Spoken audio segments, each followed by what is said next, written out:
Joy News Channel, live from the Accra International Conference Center on the sidelines of the UN Peacekeeping Ministerial Meeting.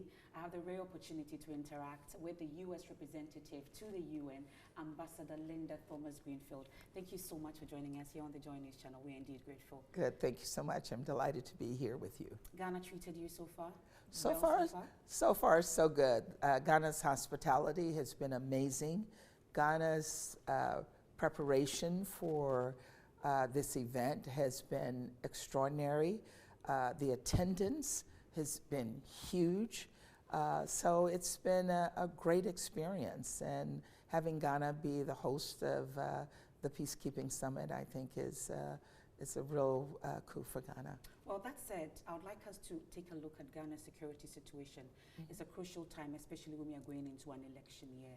What would be your own assessment of the security situation in Ghana, and taking into consideration what we ought to put in place ahead of the election? Look, as we look at the region, as we look at the neighborhood that Ghana is in, Ghana is relatively stable. And as I said yesterday, Ghana is a country that delivers peace. You have been an active participant in peacekeeping.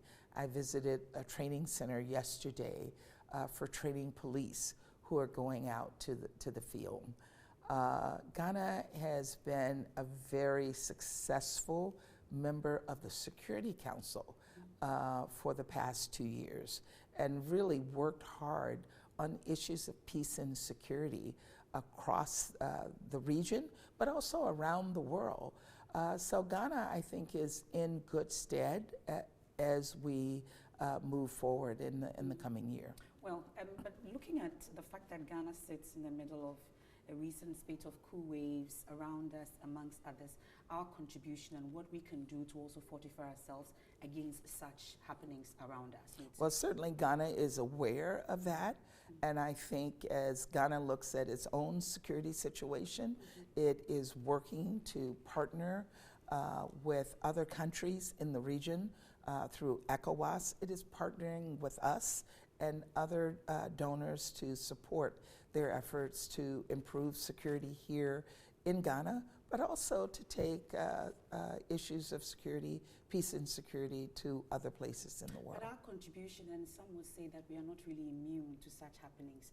What are we doing right? What do we have to do better going forward to ensure that we sustain that immunity? You know, Ghana is a strong democracy. You have had a long history of transfer of power from one elected government to the next, changing from one party to another party. Your institutions are extraordinarily strong. That does not make Ghana immune from insecurity. So what that means is Ghana has to pay attention to its security just like other countries in the region. But they are partnering with us, they're partnering with others to ensure stability here. Okay, well, speaking of Ghana, we'll get into our neighbors though, but the issue about the laws, the right laws, human rights issues coming up has been topical over the period. From where you sit, in order to prevent abuses in terms of formulation of our laws amongst others, what would you say would be the caution to Ghana in that regard? You know, countries have to respect human rights. Ghana has a history of respecting human rights, and this is something that we hope will continue in Ghana. Ghana has just been elected to the Human Rights Council. Being on the Human Rights Council has certain responsibilities, and we hope that as a member of the Human Rights Council, Ghana will show its strong respect for human rights, for inclusion, and ensuring that all of Ghana's citizens benefit from Ghana's constitution. In that regard, so far you would say we're on the right path, we're on course when it comes to that? I think you're on the right path. None of us are perfect by any means. Even my own country, we're not perfect. But not being perfect does not mean you can't continue to a process of making your country better, your democracy stronger, your constitution more representative, and your country more inclusive. African countries and our preparedness in responding to issues about terrorism, for instance, cybersecurity threats, other issues about drugs, amongst others. Where are we falling short when it comes to dealing with these particular issues, you would say? You know, I think countries have to invest more in their people. They have to invest more in education. They have to invest more in job creation and ensuring that rights are protected for their citizens. The first step toward autocracy is stepping on the rights of citizens. Mm-hmm. And so I think we have to continue to press that message that it is important. Human rights is an important element of stability. Well, the issue about partnership with the U.S. has been long-standing. What roles you envision that the U.S. will be playing in terms of fostering these partnerships further in helping, especially in the area of security? Well, you know, one of the themes of the summit these past 2 days is partnerships. And we are partnering with Ghana as well as other countries to build capacity, to provide equipment and support to countries that are addressing issues of terrorism, to ensure that they have the ability to respond should anything happen. Should Ghana be worried when it comes to the issue about terrorism, you would say? Every one of us should be worried about terrorism. When I look back on the United States and the 9/11 attack, and I'm living in New York now, so I visited the memorial there. Almost every country was represented in the list of people who were killed. So we all have to continue to worry about terrorism, but we have to do more than worry. We have to work to prevent it. There are some who say that with your presence in Ghana, it means that there's a lot of good news coming up in terms of partnership with Ghana and the U.S.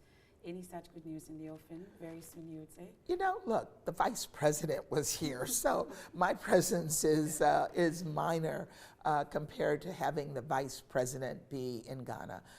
What that has signified is that we have strong respect for Ghana. We want to partner with Ghana. We're engaging with Ghana to address a large number of issues. We have a USAID program here that is one of the largest on the continent of Africa. So the partnership is strong and growing. Well, U.S. has done a lot for Ghana, and the question now is, what can Ghana do for the U.S.? With you here, what exactly would be your expectations in terms of what Ghana can also do for the U.S.? You know, Ghana can stay on course as a democracy. Ghana can stay on course as a strong partner. I am really extraordinarily pleased to have partnered with Ghana for the past 2 years on the Security Council. And I know that the United States looks forward to partnering with Ghana on the Human Rights Council. So that partnership is mutual. It's not just us giving to Ghana, but it is also Ghana giving to us. You know that American tourism is huge here in Ghana, particularly among African Americans, but also across the board. Ghana has welcomed American tourists. It's welcomed the diaspora community. Large numbers of Americans have moved to Ghana and are living in Ghana, and Ghana's hospitality is also part of that partnership. And what they say, long should that partnership live. Thank you so much for giving us this opportunity to interact with you. We're indeed grateful. Thank you very much. Ambassador Linda Thomas-Greenfield, we're grateful for your time. And we're hoping that you'll be back in Ghana soon, so we give you some more treats in terms This of is my third trip to Ghana Okay. since I started this job, and I certainly look forward to returning. Beyond the return in December, so I'm sure you have a good time in Ghana. Thank you so much. Thank you.